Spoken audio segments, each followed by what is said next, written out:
Olá! O Instituto de Negócios Amway traz grandes empreendedores para compartilhar com você um pouco de sua história e visão pessoal.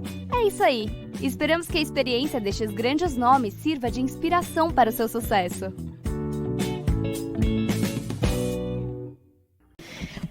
Bom, a história. A história não serve para outra coisa, senão para você se dar conta que qualquer pessoa, qualquer uma, não importa de onde seja, onde tenha nascido, as circunstâncias da sua história, ela pode ter sucesso. E nós encontramos este negócio como veículo para fazer isso, e foi a melhor coisa que nos aconteceu. E bem, queremos contar um pouco, compartilhar um pouco como foi o nosso começo no negócio. E eu nasci em uma família muito humilde, na Colômbia. Mas quando eu digo muito humilde, é muito mesmo. Com pouquíssimo dinheiro, muita dificuldade econômica. Eu cresci em uma família totalmente disfuncional. Meu pai morreu quando eu tinha 6 meses de vida, a minha mãe tinha 16 anos. E realmente ela nunca se encarregou de mim. Então eu comecei, digamos, eu cresci em diferentes famílias. A cada ano, um ano em uma tia, um ano em um tio, outro ano na avó, outro ano na outra avó, outro ano num tio. E o tio reclamava porque eu fiquei com ela o ano retrasado. E digamos que não foi uma história fácil sempre. Eu sofri muito por não ter uma família normal. Digamos que de criança era como uma dor que eu sempre tinha, porque as minhas amigas tinham mãe e pai e eu não, uma coisa assim. No entanto, eu tive uma avó muito importante na minha vida. Ela programou a minha mente para que eu fosse uma boa profissional. Ela sempre disse: filhinha, estude, estude, minha filha, estude. Veja que a pessoa quando estuda, olha, você estuda e você tem sucesso. Se um dia você ficar com um cara que não serve para nada, se tiver estudado, você vai poder dar um chute nele e colocá-lo para fora para que não perturbe. Sim ou não? Suas mães não diziam isso? Pois a minha avó dizia isso. Ela dizia muito isso. E eu acho que com vontade de me formar e de que eu fosse alguém na vida. E realmente eu fiz isso. Eu fiz isso. Apostei a minha vida no estudo. Ela me ensinou a ser uma ótima estudante. Eu sempre fui muito aplicada. Aí fiz o bacharelado, muito aplicada. E somente tive um pequeno problema, que não estava nos planos da minha avó, que foi que conheci um rapaz da minha vizinhança, do meu bairro, e aos 17 anos tive a brilhante ideia de me casar.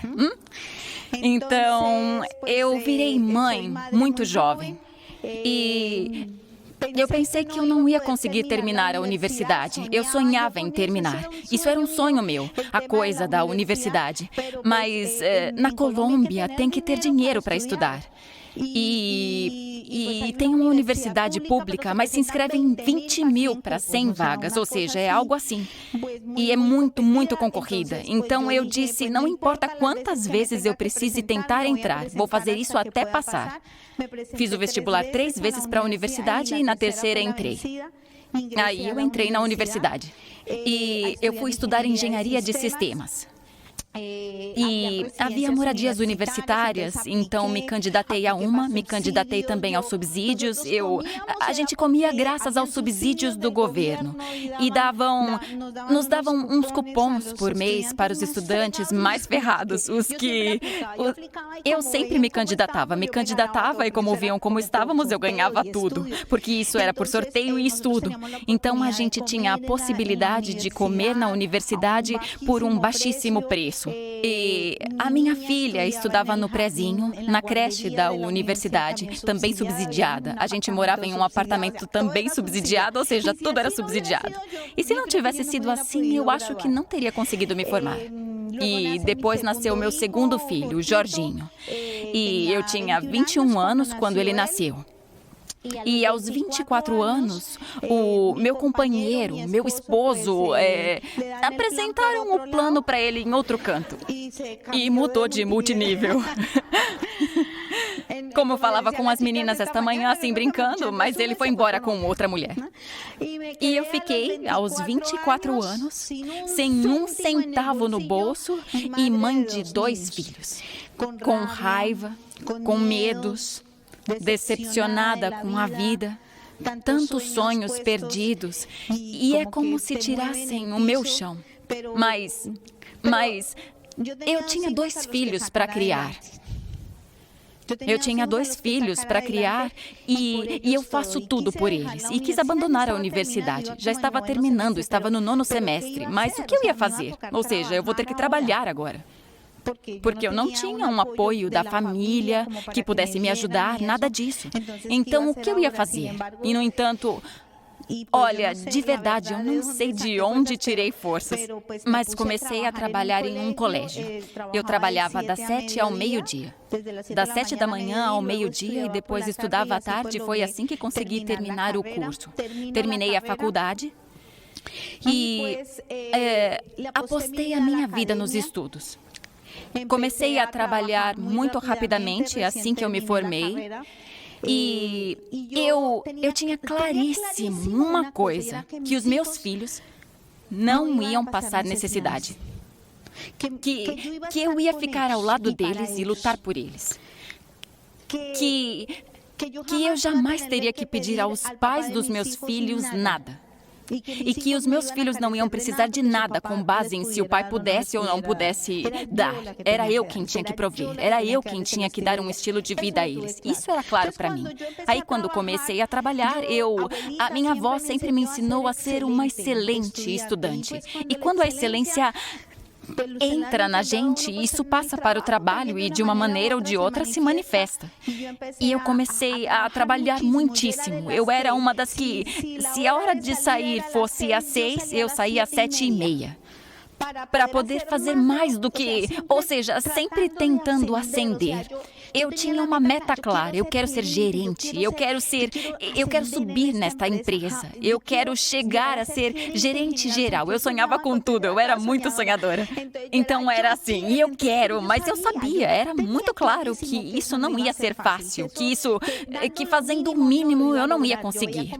Eu via colegas que, faltando 5 para a hora de sair, começavam a guardar as coisas, a desligar o computador e tudo isso, e eu não. Eles me chamavam de Caxias. Meus colegas me chamavam de Caxias, meus companheiros. Mas eu não me importava. Eu me esforçava mais e o meu chefe também ficava até tarde. E então começaram a me notar que eu era boa e aí começaram a me promover. Depois mudei de companhia, mas no mesmo grupo de empresas, e depois fui para outra. E nessa outra, a anterior voltou a me chamar. E eu cheguei a ser gerente de sistemas de uma multinacional francesa que estava na Colômbia. E logo me nomearam gerente de sistemas para Colômbia e Venezuela. E, pois bem, eu achava que estava tendo sucesso. Ou seja, já tinha conseguido comprar um carro. Nada de outro mundo, um carrinho, uma casinha. E literalmente casinha. Em um bairro popular de Bogotá. E não tinha dinheiro para o down payment, mas consegui um crédito para o down payment e para poder ter o down payment. E depois pedir um crédito de financiamento. Ou seja, tinha 2 empréstimos, mais o do carro, eram 3, mais o empréstimo da pós-graduação, porque fiz uma pós-graduação, eram 4. 4 empréstimos, mais todos os gastos de 2 crianças estudando, colégio, empregada. Ou seja, ganhava bem, mas vivia apertada. Apertada, literalmente apertada, ou seja, era muito complicada a coisa. Aos domingos a gente ia a um shopping tomar um sorvete. Nunca ficava com os meus filhos. Era mãe e escritório. Tudo eu resolvia por telefone. Tinha uma empregada e por muitos anos, realmente faz pouco tempo que descobri que ela maltratava os meus filhos, mas eu achava que ela cuidava deles. E tudo eu resolvia por telefone. Era mamãe telefone. Uma vez por ano, fazíamos uma viagem e achava que estava fazendo a tarefa muito bem feita. Até que eu fiz uma pós-graduação. O meu tio é um homem a quem admiro e amo profundamente. Ele me convidou para ir a Porto Rico porque ele tinha se mudado para Porto Rico muito jovem, para para procurar um futuro melhor. E tinha se saído muito bem. Tinha se tornado muito próspero, muito próspero. Era o único da minha família que não era pobre, o único. Super bem economicamente, e ele me convida para ir a Porto Rico para passar umas férias com os meus filhos, e eu fui. E quando cheguei lá, ele começou a falar deste negócio. E eu não gostei deste negócio de jeito nenhum, amigos. Não imaginam a pedra no sapato que eu fui. Não gostei. Me levaram a uma OE. E esta OE, quem fez foi o Ivan Morales Pai. Ivan Morales Pai. E eu não gostei. E não gostei do ambiente, e não gostei dos aplausos, e não gostei da animação dos porto-riquenhos, e não gostei do entusiasmo do meu tio. Não gostei de nada. E voltei para a Colômbia, e quando eu tinha vendido algo na minha vida? Nunca. Então eu disse, eu não tenho tempo. A que horas vou fazer o negócio se eu não tenho tempo? Eu tenho uma carreira, tenho um futuro, tenho uma empresa. Viajo uma vez por mês para a Venezuela, 3 semanas na Colômbia. Não tenho tempo. Eu não tenho tempo de fazer isso. E vender sabão, não. Ou seja, não. Eu não dei duro como eu dei para terminar vendendo sabão. Não, nem pensar. De jeito nenhum. Mas o meu tio era muito insistente. Mas, Pilizinha, você não sabe, você não viu, não se deu conta, filhinha. Filhinha, olha, este é o negócio do futuro.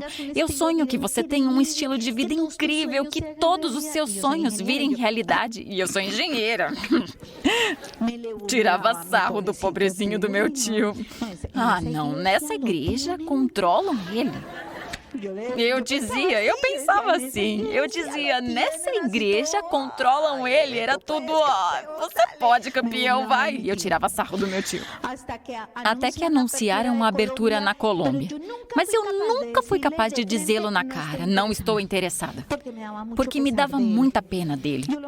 Eu o via tão entusiasmado que me dava muita pena. Ai, que peninha de dizer não pro meu tio, entendem? E porque eu sentia que meio que, de uma maneira ou de outra, ele tinha me ajudado a vida toda, então me dava pena dizer não, magoá-lo. Mas quando anunciaram a abertura, ele me disse, Pilizinha, pegue todo o pessoal que você tiver e peça que façam listas, que nós estamos chegando. Que pessoal? As pessoas com quem você já falou do negócio. Olha, chegamos aí sábado. Reúna todos, no mínimo 40 pessoas. E eu, ai, minha nossa, e agora o que eu vou fazer? Aí eu liguei para todas as minhas amigas, e esse foi o meu primeiro mega plano. Amiga, eu preciso de um favor, por favor, me ajuda. Olha, é que o meu tio vai vir aqui com um negócio e ele disse que se eu não reunir 40 pessoas... Eu não falei nenhum palavrão, né? Não falei palavrão, mas foi uma coisa assim, menos pesada, né? Não, porcaria não é palavrão. Falei uma coisinha assim. Então eu preciso que você me ajude, venha, é uma reunião. Agora eu prometo que a gente termina a reunião e vai beber cerveja e curtir muito. Porque os meus amigos da universidade eram bem baladeiros de sair para beber e tudo isso. Aí vamos tomar cerveja e ela, aonde a gente vai? Ou seja, tudo era em torno de onde a gente ia ir depois da reunião. E foi assim que eu consegui levar as 40 pessoas lá. Chega o meu tio. Olha como é a vida. Não precisa ser um diamante para te mostrar o plano. Para mim, quem apresentou o plano foi Ivan Morales. E hoje em dia eu o amo, respeito, sou fascinada por ele, adoro escutar seus áudios, seus ensinamentos, mas não foi quem me patrocinou. E veio meu tio com seu patrocinador, que era 9%. E o homem começa a falar, e eu lá atrás, tipo, deixa pra lá, depois a gente vai pra balada. E ele começa a falar de tempo de qualidade com os filhos. E ele disse, eu acho que o meu tio nunca confessou, mas tenho quase certeza que o meu tio disse a ele o que dizer. Porque ele dizia coisas como, o que importa na vida são os momentos mágicos com os seus filhos. Do que adianta você dar tudo o que eles precisam se você não está em casa? E esse homem vai falando e o meu estômago começa a doer, porque começo a lembrar da Pili, que tanto sofreu por não ter a sua mãe por perto. E me dei conta que eu estava repetindo a mesma história. Tinha 2 filhos abandonados. Simples assim. Quando terminou a reunião, eu fui correndo até o meu tio e disse: eu quero sim fazer esse negócio e esse pessoal é meu. Eu os contatei, eu os trouxe, eu vou fazer esse negócio. Não fui nadinha fácil. Não gostava dos áudios, das reuniões eu também não gostava. Não gostava dos produtos. Não gostava de nada. Questionava tudo. Eu tenho um espírito muito rebelde, então tirava um do sério. E por que tem que pagar? Por que tem que pagar hoje? Eu não entendo. E quanto? Tanto? 38 vezes tanto. E quanto custará esse salão? Alguém tem que estar ficando com dinheiro, ou seja... E quanto custará o produto? Quanto? Não. E quanto custa esse produto? Não. Vocês não imaginam como eu fui difícil. Mas uma convenção mudou a minha vida. A minha primeira convenção. Cheguei, o primeiro dia não gostei. No segundo dia saí determinada, porque escutei alguém com quem eu me identifiquei. Alguém que trabalhava muito, que ganhava bem, mas não tinha qualidade de vida. E depois um vídeo ou umas fotos do seu estilo de vida e eu disse, uau, isso é estilo de vida. Isso é estilo de vida, ter tempo de qualidade com os filhos. E saí daí mais assim, energizada para apresentar o plano. Fiquei 2 meses apresentando o plano, não entrou ninguém. E eu só podia apresentar os planos ao meio-dia, porque não tinha tempo. Somente ao meio-dia. Todos os dias almoçava com alguém diferente, sempre. Segunda, terça, quarta, quinta, sexta, sábado, eu trabalhava até 1, 2 da tarde. Aí sim comecei a tentar sair a tempo e comecei a fazer, a ouvir os áudios. Só depois de 2 meses, a primeira pessoa me disse que sim. E na vida temos que saber esperar.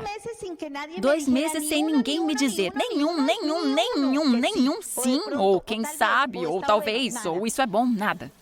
E em uma semana, assinaram comigo os 3 frontais que depois viraram... Essas 3 linhas foram linhas do nosso diamante. 2 meses esperando. Eu trabalhei muito organizada com a minha agenda. Sou muito impulsiva e sou muito caótica, ou seja, desorganizada. Mas no meio da bagunça, talvez chegasse atrasada ali, mas mais ou menos assim. Sabia fazer a tarefa e me qualifiquei a prata. Depois me qualifiquei a ouro e um dia, em uma UE, um empresário de uma linha descendente com quem eu estava trabalhando à profundidade me disse, Pili, eu quero te contar que meu irmão veio à reunião. Eu já tinha ouvido falar do irmão, porque o irmão tinha assinado, mas não fazia nada. Nada. Mas antes de não fazer nada, fez um amigo assinar. Ou seja, a única coisa que fez foi fazer um amigo assinar. Mas estava lá no mapa, mas o cara não fazia nenhum ponto. Só para vocês saberem. Nenhum ponto. E então...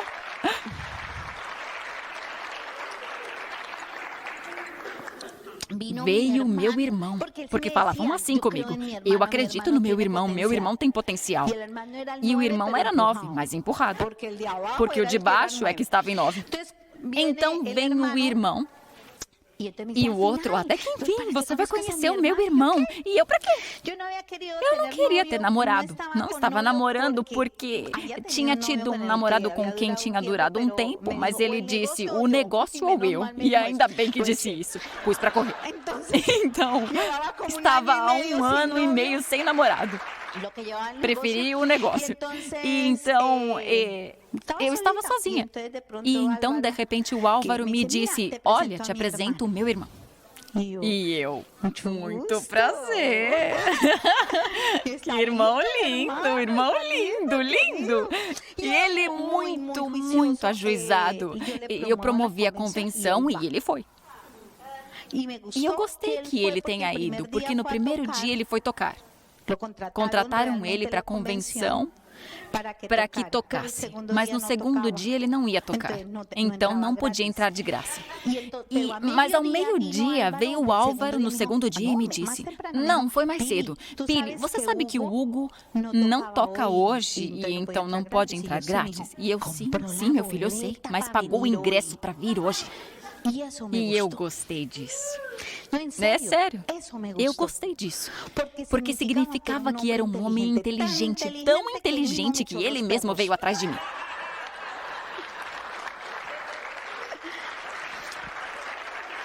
Começou a me pedir assessoria.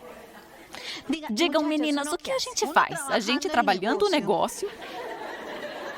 E, de repente, um empresário da linha descendente começa a pedir assessoria. Ai, como eu faço para contatar? Será que eu posso passar na sua casa para você me dar umas dicas? E eu, mas eu chego tarde. Eu chego de apresentar os planos umas 10h30. Não importa, eu passo essa hora. Ok. E chegava na minha casa. Ai, eu trouxe uns bolinhos para os seus filhos. Foi por aí que ele entrou primeiro. No outro dia, pizza para os meus filhos. No outro dia, era arroz chinês para os meus filhos. E os meus filhos, esse seu empresário é espetacular. Eles começaram a gostar muito do meu empresário. A coisa é que depois de 4 meses, começamos a namorar. Realmente, primeiro fomos amigos, empresários de níveis diferentes. Eu fui me apaixonando por ele no meio do caminho. Eu lembro que uma vez eu disse para Rose, eu tô preocupada. E ela, por quê? Eu estou me apaixonando por um empresário meu. E o que aconteceu? É casado? Eu não, é solteiríssimo. E ela, qual é o problema? Porque eu já ouvi que no negócio isso não tem nada a ver. E ela, não, mas você é solteira. E ele é solteiro, não tem nenhum problema. E foi aí que eu mordi a isca. Porque eu não queria morder a isca. Eu evitava a isca. Quando ele lançava o anzol, ele lançava. Mas quando a Rose me disse para morder a isca, eu fui e mordi de uma vez. A isca. Isso, a isca.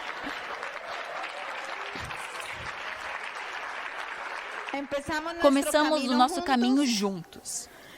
E nos casamos muito rápido. O Hugo eu tenho que confessar uma coisa. Ele é lindo, mas é psicorrígido. Sabem o que é psicorrígido? Melancólico, melancólico, melancólico, melancólico à máxima potência.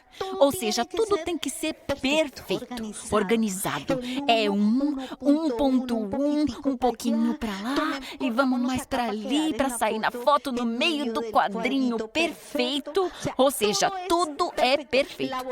A bolinha, se vissem ele apresentando o plano, ele faz essas bolinhas perfeitas assim, tchu, tchu, tchu, tchu, tchu, tchu. Tudo é assim, ou seja, assim, pontual. Quando a gente namorava, começamos a sair e ele dizia, eu te pego às 8. E às 8 aparecia minha filha e dizia, mãe, chegou o Hugo. E eu, diga que eu já vou. Aí terminava de me arrumar e tudo isso. Aí saía tipo umas 8h10. Na segunda saída ele me disse, eu vou te pedir um favor. Se eu te disser, me diz você o horário que te pego. Mas vai ser na hora que você me disser que está pronto. Se for às 8h10, porque são 8h10. Tinha que ter me dito 8h10, aí te pegaria 8h10. E eu... Mas eu não me assustei tanto quando a gente namorava como quando nos casamos. Quando nos casamos, esse assunto não foi nada fácil. Nos adaptar. E ele veio...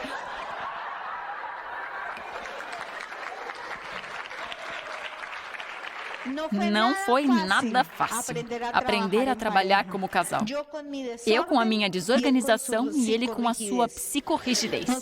A gente que é assim muito hippie, com as crianças bem assim, e ele calcinha sandálias. Às 8 da manhã nos levantamos. O que vamos fazer no domingo? Dormir? Não, dormir não, perdemos todo dia. Vamos fazer algo. E eu...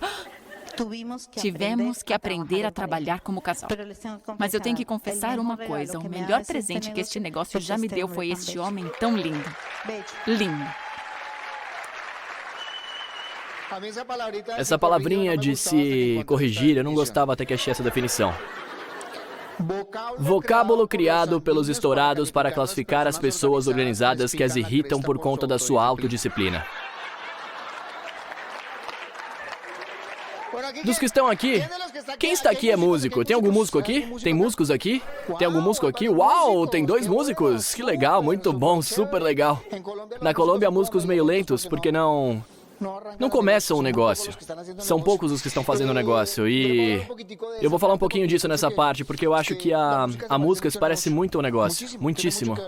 Tem muito a ver com o negócio, porque uma das chaves do negócio é ser autodisciplinado. O negócio requer autodisciplina. E a música dá muita autodisciplina para a pessoa. Então eu lembro que quando eu estava no colégio, eu estava no... eu não sei como é que fala aqui. Era a 8ª série. É como... Aqui vai até que série? Até a 12ª? Sim, é como... A 8ª de lá é como a 8ª daqui. Mais ou menos. Aí eu estava na 8ª, quando passaram pelas salas anunciando que estavam procurando gente para entrar para uma banda, para ver quem queria se candidatar à banda. E vejam isso. Desde aí eu comecei a achar parecido o negócio e a música. Porque a gente não está procurando entrar no negócio, certo? Eu não estou procurando entrar na banda. Mas passaram lá e meio que abriram a possibilidade. Abriram para mim esse sonho de ser músico. Então eu me candidatei à banda. Quando eu me apresentei à banda, fizeram 2 testes. Um teste de ritmo e o outro teste de melodia. Para vocês terem uma ideia, garotas, algumas vezes vocês já dançaram com rapazes que dançam bem e cantam mal? Cantando no seu ouvido. É a mesma coisa. Eles têm ritmo, mas não tem melodia. E aí eu me candidato à banda. E eu faço o teste. Então eu passo no teste de ritmo, mas não passei no teste de melodia. Então, não. Claro, não consegui entrar na banda. Mas eu tinha vontade de entrar na banda. Aí eu disse pro professor, me dá uma oportunidade para eu fazer o teste de novo. E insisti, tanto que o professor disse, ok, faz o teste de novo. E eu voltei a fazer o teste e adivinha o que aconteceu? Reprovei de novo. Reprovei de novo, mas quando a gente quer uma coisa, a gente mete isso na cabeça. Aí eu disse pro professor, voltei a insistir, professor, me deixa entrar na banda, eu quero. Aí o professor me disse, vamos fazer uma coisa. Eu vou deixar você entrar na banda, mas para você tocar o bumbo. O bumbo. É o instrumento que ninguém quer tocar. Sim, porque é grande, então você fica sempre atrás, então o bumbo... Aí ele disse, me livro dele, colocando ele para tocar o bumbo.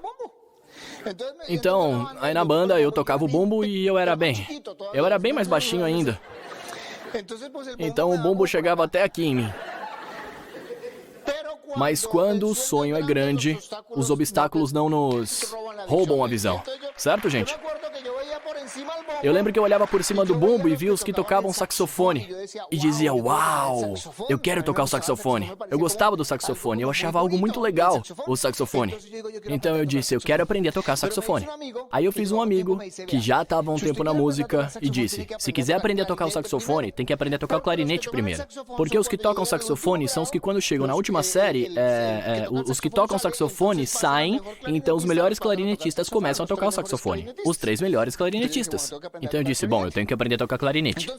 Então, a gente no colégio, a aula ia até 12:30, depois até 1:15 tinha um descanso, e de 1:15 até as 2 a gente ensaiava com a banda. Então, meus amigos iam brincar e o que eu fazia? Era que de 12:30 até 1:15, enquanto todo mundo estava descansando, eu pegava um clarinete emprestado. E eu comecei a estudar clarinete. A princípio eu tocava muito mal. Como os planos que vocês apresentam no começo. Ou os que eu apresentava. Quando eu apresentei o meu primeiro plano, ai, que é isso? Mas eu comecei a praticar. E é o mesmo com o negócio. Tem que começar a praticar. Apresentar muitos planos, até que finalmente vão aparecer pessoas que vão entrar no negócio, não é mesmo? Então eu comecei a praticar. E um dia o professor passou e me escutou. Tocando. E ele disse, uau, você toca clarinete? Eu não fazia nem ideia. Sim, professor. E ele, até que você está tocando razoavelmente, eu vou passar você para tocar clarinete. Aí eu comecei a tocar o 3º clarinete. Tem o 3º, segundo, primeiro e o solista, mas aí eu já estava indo em algum lugar, certo? Aí eu comecei a tocar o 3º clarinete. Aí eu já estava no meio da 8ª e eu continuava estudando, continuava praticando. Aí me passaram pro segundo clarinete e depois pro primeiro clarinete. E depois quando eu tava no 10º ano, aqui é até 12? É até 12 ou até 11? Quando eu tava no 10º ano, aí me colocaram como músico mais experiente da banda. O músico mais experiente da banda é como ser o segundo da banda. E o que acham que aconteceu quando eu cheguei no 12º? Me colocaram pra tocar o saxofone. Certo? Eu não era muito bom, mas eu pratiquei. A mesma coisa no negócio, você não precisa ser bom pra fazê-lo. Do que você precisa? Vontade, vontade, vontade. Isso é o que a gente precisa de verdade. Ter vontade de ir adiante. E ter vontade de realizar os seus sonhos. E aí eu já comecei a tocar o saxofone. Quando eu comecei a tocar o saxofone, eu estava no último ano. No último ano, um amigo que tocava com uma orquestra me levou com ele. E quando eu comecei a cursar o último ano, eu comecei a tocar com uma orquestra. Isso foi, pro meu pai, terrível. Porque os músicos na Colômbia têm fama de beberrão, mulherengo. Isso é como quando o povo te diz, você se meteu com a Amway? Mas você é gente boa, tão inteligente, dá pra ver. Porque o povo não viu o que você viu. Eu simplesmente via, quero tocar com uma orquestra, quero tocar com uma orquestra grande. E eu gostava, não sei se já escutavam os melódicos ou os Laville, não? Não? Bom, são orquestras muito famosas que escutavam no meu país. Uma orquestra venezuelana imensa e eu queria tocar com uma orquestra assim. E meu pai via na mente dele que eu ia beber, eu ia pra balada e tudo isso, era o que ele via. Mas você vem à convenção e sai com uma outra visão. Então o pessoal olha pra vocês como se fosse ir beber, me entendem? Isso é comparável com a música. Mas eles não veem o que você tá vendo. Eles não veem isso. Então eu me via tocando com uma orquestra grande, me via viajando pelo mundo, aí eu comecei a tocar com uma orquestra e, olha que interessante, eu comecei a entender que se eu quisesse ser um bom músico, eu tinha que andar com gente boa. Se quiser ser bom nesse negócio, tem que se associar. Por isso temos todos esses eventos, as atividades, para que você se associe e se conecte com gente de sucesso. Aí eu comecei a ver como faço para trabalhar com gente boa. Consegui um professor de música que era o maior saxofonista que existia em Bogotá. Aí é como você encontrar um mentor. Então busquem um mentor, uma pessoa de sucesso dentro do negócio e conecte-se com ele para começar a aprender. Aí comecei a estudar e ele começou a me ensinar. E ele me colocou para tocar na orquestra dele. Então, eu comecei a tocar com muitas orquestras do meu país. Aqui é quando eu me formei no colégio. Aqui eu estava tocando em uma orquestra. Isso foi quando a gente estava tocando na Holanda. Comecei a viajar. Mas eu não viajava como no negócio. Não era como no negócio. Eu lembro que quando fomos nessa viagem, nos reuniram. A todos da orquestra. E a gente estava ensaiando com essa orquestra que íamos viajar. E uns 8 dias antes disseram, bom, a gente viaja a tal dia. Vamos ficar 1 mês e meio na Europa. E eu, uau, 1 mês e meio na Europa? E eles disseram, vamos dar a vocês $20 por dia para comida. E eu morava na Colômbia. E aí a gente, na Colômbia, nesse tempo, com $1 dava para tomar café. Com $3 almoçava. Então a minha conta era $1 para o café da manhã, eu nunca tinha da Europa. $3 para o almoço, $3 para o jantar, então isso dá uns $7. Vamos economizar uns $13 por dia. Se a gente multiplicar por 45 dias, eu ia voltar com um montão de dinheiro. Sim ou não? Aí nós fomos. Começamos a viagem Bogotá-Londres. E quando a gente faz Bogotá-Londres, no avião te dá um almoço. Aí eu pensei, já economizei $3. Isso promete. Chegamos tipo umas 6 da tarde em Londres, a tempo de ir pra festa. A gente se arrumou, saiu correndo pra festa e chegamos umas 8 da noite e deram comida pra gente. Tocamos das 10 da noite até as 4 da manhã. Então, como eu sou psicorrígido, a primeira coisa que eu pensei foi 4 da manhã, até a gente se organizar, daí a gente vai viajar de Londres até Estocolmo. Então, com certeza no ônibus, que é porque era um ônibus, a gente ia dormir. Isso quer dizer que só vamos levantar lá pelas 11 da manhã, ou seja, economizamos o café da manhã. Tudo ia perfeito, tudo estava indo muito bem. Perfeito. Eram umas 11, acordamos, a gente estava na estrada e paramos em um restaurante self-service. Eu lembro disso como se fosse ontem. Eu não sei por que eu lembro tanto disso. Entramos lá e eu pedi uma salsicha dessas grandes, chamada salsicha suíça. Umas batatinhas fritas e uma Coca-Cola. E aí eu chego no caixa, eles davam $20 por dia, certo? Lá em euros. E passou no caixa e me cobraram 17 euros. Era a primeira refeição dos próximos 45 dias e uma só já tinha sido mais do que me davam. Aqui é um pouquinho diferente. Nós vamos para o Havaí quando chegamos a Diamante Executivo, quando chegamos pela primeira vez a Diamante Executivo, fomos para o Havaí, e aí a gente recebeu uma carta dizendo: vocês têm direito a escolher uma dessas 3 coisas como um brinde para os Diamantes Executivos. Uma limusine que leve vocês o dia todo para dar voltas na ilha, ou pode escolher uma massagem no spa, ou vocês podem escolher uma massagem no quarto e um jantar no restaurante Ukulululelele, alguma coisa assim. E a gente escolheu a massagem no quarto e o jantar. Aí a gente fez a massagem no quarto e depois fomos pro jantar e encontramos com o Mário e a Beth Orsini. E aí perguntamos, o que será que a gente vai comer? Aí nos entregaram o menu e tinha lagosta. Lagosta. A lagosta só se parece com a salsicha na cor. Aí nós pedimos lagosta e quando trouxeram a conta era de $585. E a gente só precisava escrever na conta Amway. E isso a companhia pagava. Depois disso, lá na Europa, a gente conseguiu um restaurante onde vendiam pizza. Em frente ao hotel. E aí você pagava com €1 e com isso podia comer um pedaço de pizza e toda a salada que você quisesse. No terceiro dia, o chinesinho não deixou a gente entrar, porque a gente comia toda a salada de lá e só comprava um pedaço de pizza. Por que eu conto isso? Para que vocês se deem conta da maravilha de negócio que temos nas mãos. Hã?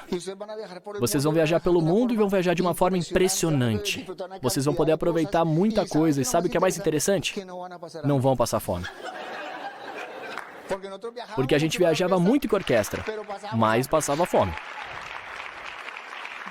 Aí eu comecei a tocar com orquestras, e aí comecei a trabalhar com orquestras muito reconhecidas. Isso foi uma orquestra que trabalhei em uma novela que teve no meu país que se chama Música Maestro. E então era a história de uma orquestra e eu trabalhei, eu fui trabalhar com eles, e aí foi uma época muito boa, em que eu ganhava um bom dinheiro. Então eu estava nesse momento, assim, muito bem, mas... eu estava começando o negócio. Eu tocava com uma orquestra imensa, mas começou a acontecer um fenômeno que depois se estendeu a todas as profissões, que começou a aparecer a tecnologia. E aí surgiram grupinhos de 3 ou 4 músicos que faziam o mesmo que a gente fazia. E nós éramos uns 20. Mas esses 3 ou 4 cobravam menos. Comiam menos e bebiam menos. Então, não precisa ser muito inteligente para saber que se você vai fazer uma festa, e se essa festa custa para você $5.000 com os 20 e com os 3 custa $1.000, porque depois que as pessoas tomam umas tequilas, qualquer música parece igual? Sim ou não? Aí é só comprar umas tequilas a mais, deixar o povo beber e as pessoas vão dançar ouvindo esses 3. Então eu comecei a me dar conta que o trabalho ia começar a desaparecer. Foi quando eu conheci o negócio. Aí eu conheci o negócio e o interessante quando eu conheci o negócio é que me fizeram focar. Me fizeram focar em tornar realidade os meus sonhos. Que eu poderia realizar os meus sonhos. Eu entrei com 29 anos nesse negócio e aos 34, chegamos a Diamante. Por que eu digo isso? Porque vocês que são muito jovens têm nas suas mãos a possibilidade de ter um negócio que lhe dará a oportunidade de que em 4 ou 5 anos você não tenha que trabalhar para absolutamente ninguém. E possa ser livre, e possa desfrutar de um estilo de vida incrível. Então começamos, e eu comecei a fazer esse negócio e... quem deu em cima de mim foi a Pili. Que isso fique bem claro. Eu pedi a consultoria, mas ela não se negava. Sim? Hã? Claro, então... Como? Os bolinhos. Os bolinhos o quê? Eu levava os bolinhos e eles comiam os bolinhos. Sim? Então começamos a fazer o negócio juntos e começamos a colocar o trabalho consistentemente. Houve uma época que não acontecia muita coisa. Abriram na Venezuela. Quando abriram na Venezuela, o trabalho com a orquestra estava muito... Ou seja, tinha muito pouco trabalho com a orquestra, Piri não estava trabalhando. Era uma situação difícil econômica, porque o que chegava do negócio dava só para viajar para a Venezuela e todo mês tinha um déficit de $1.500, $1.500, $1.500. E o meu pai que auxiliava a gente. Meu pai emprestava dinheiro pra gente. Eu lembro que um dia meu pai disse: escuta, você disse que esse negócio é ótimo, mas na verdade eu tô preocupado. Porque vocês estão cada vez mais endividados e mais endividados. Mas sabe que eu tinha certeza que a gente ia ser diamante. Não tinha dúvida, na minha cabeça não tinha dúvida. A única coisa que eu dizia era: não se preocupe, pai, quando eu for diamante eu te pago tudo. Um dia a gente estava assim, né? Um desses dias que a gente fica muito deprimido porque tínhamos trabalho e a gente tentava apresentar 2, 3 planos por dia e tinha uns 15 dias que todos os planos eram cancelados. E então, já nesse desespero, eu liguei para o Fernand. Não sei se vocês já viram isso alguma vez. Eu liguei desesperado para o Fernand e disse: Fernand, eu estou desesperado, esse negócio tem que funcionar, eu estou trabalhando, me esforço, mas todo mundo cancela os planos. E aí o Fernand disse: não se preocupe, Hugo, vai dar tudo certo. Fernand, acontece que eu estou devendo mais de $40 mil. E ele começou a rir. Começou a rir e isso me incomodou. Você todo endividado e o seu patrocinador tira sarro? Ele ri e me diz: sabe de uma coisa, Hugo? Quando você for esmeralda, você vai rir desses $40 mil. Daí em diante eu não me importava com mais nada. A única coisa que eu pensava é que quando eu fosse esmeralda, eu ia pagar os $40 mil. E aí eu me foquei no nível esmeralda. E foquei assim: esmeralda, esmeralda, esmeralda, esmeralda. E começamos a trabalhar. Chegamos a Rubi, já éramos Rubi, viramos Rubi fundador. E depois de uns 3 anos, chegou o momento em que tomamos a decisão. Porque chegou o momento em que dá esse clique. De repente pode ser nessa convenção. Espero que nessa convenção você tenha esse clique. Então saímos depois de uma convenção, porque tivemos o nosso filho Juan Manuel, que nasceu com uma condição muito complicada de saúde. Não vou contar a história, porque senão vai demorar muito, mas o meu filho quase morreu. Quase morreu. No dia 25 saiu da clínica, 25 dias depois que ele ficou lá, porque nasceu no dia 1º de junho, dia 25 saiu do hospital, e nesse dia tinha uma convenção. E eu fui à convenção com a decisão de que tinha que sair para fazer o negócio crescer. A gente era Rubi. Saímos dessa convenção com a decisão de chegar à Esmeralda. Em setembro começamos a nos qualificar à Esmeralda e em fevereiro de 2001 nos tornamos novos diamantes. Esmeralda, perdão. E nessa convenção a gente dizia: não vamos parar, vamos continuar. E um ano depois chegamos a novos diamantes. Tivemos que trabalhar? Sim. Mas sabe o que a gente teve que trabalhar? Mais que trabalho externo foi o trabalho interno. Foi nos convencer de que a gente era capaz, de que a gente podia conseguir. É o processo neste negócio. A estrutura não é física, a estrutura é mental. Quando você decide e se determina e quando você realmente quer, você vai chegar à esmeralda e a diamante. Isso é uma decisão. E talvez você pense que isso soa muito simples, mas você vai se dar conta no momento que decidir. Quando sentir, será como quando decidiu se casar. Para os homens, se lembram quando foram casar? Os que estão casados. Que todo mundo dizia: não seja burro, para que casar? Entende? E por dentro você dizia: eu vou me casar, e sentia o formigamento de tudo isso. E as mulheres ouviam: e você vai casar com esse bobo? Olha, você merecia coisa melhor. Mas você se sente determinada e ainda assim continua. Mas estamos tão seguros por dentro que nos dá essa sensação, sabe? Essas borboletas que a gente sente. É igual no negócio, quando a gente toma uma decisão. Quando toma a decisão de chegar ao próximo nível. Mas não imaginam o quanto a vida realmente vai mudar. Vocês não têm a mínima ideia daquilo que vai representar esse negócio. Sabem por quê? Me perdoe que eu diga assim. Porque se tivessem, já teriam conseguido. Chegariam a diamante. Vocês não imaginam o estilo de vida que vai viver. É impressionante. Eu me maravilho cada dia mais com o que temos nas nossas mãos. A única coisa que eu quero dizer é: façam o que tem que fazer, desde que seja ético, legal e moral. Faça o que for preciso para chegar ao próximo nível. Faça o que for preciso para chegar à esmeralda, chegar a diamante. O melhor presente que vocês podem dar ao seu patrocinador é chegar ao próximo nível. Porque isso quer dizer Isso significa... Sabe o que isso significa? Que o seu patrocinador não sofreu em vão. Que semeou em terra fértil. E você demonstrou que realmente acreditava em que apostasse em você. Então convoco a todos vocês aqui a tomar a decisão de chegar a diamante. Isso vai levar 2 anos ou 1 ano e meio. E para muitos de vocês vai demorar muito menos tempo porque já está avançado e avançaram nisso.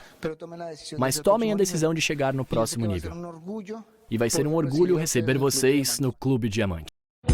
Esperamos que as experiências compartilhadas aqui contribuam para o seu sucesso. Tanto pessoal como profissional. Até a próxima!